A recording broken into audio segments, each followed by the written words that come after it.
I saw something recently online that was really, really intriguing and got me thinking. And it was something about what's the biggest lesson you've learned from your parents? And I had to really think about that. I mean, I've learned a ton of lessons. My parents are insanely phenomenal role models. I've learned so much from them, especially at the times that I didn't realize what I was learning. And it took a long time for me to truly extract the lessons and be able to apply them to my life, to realize that they were farther in life than I could have ever understood at the time. And so when I break it down, my father is hands down one of the smartest people I've ever met. He's one of the most accomplished people. Everything he sets out to do, he just goes hard. He beat cancer. He got his PhD, heavily involved in his church, and he just keeps putting down this list. And the biggest lesson from there is, not just the education, not the different things that he's accomplished. I think the biggest thing I've learned from him is you can always improve.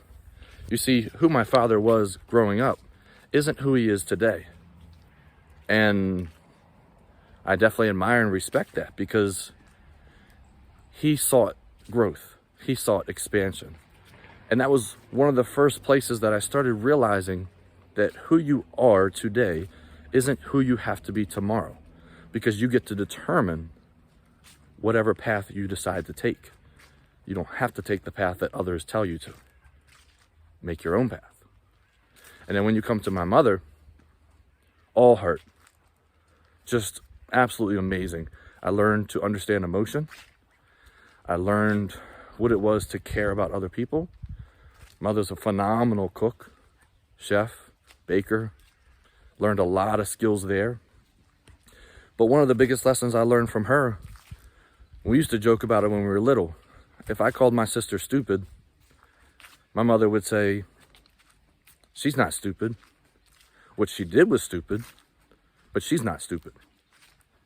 And it was always a joke in our house, but as I got older, I really understood what that meant. Instead of defining a person for one action that they take, understand it's that action that you're judging, not the person. And that's really, really helped me as a husband, as a father, as a coach, to look at what other people do and not judge them as a person for one action, but rather help them understand that action and how that fits in their life. And more importantly, with myself, to not look at myself when I do make a mistake and call myself stupid, but rather just say, all right, what I did was stupid. So how do I get better? Because I'm not stupid. And so when I look back at my parents, I could probably go on for hours and hours about the lessons I learned from them. But they truly have been a major part of getting me where I am today. And not just being a better coach, but just being a better person who wants to grow, who wants to succeed, who actually cares about other people. So I'm just going to thank them for that. Hands down, simple as that.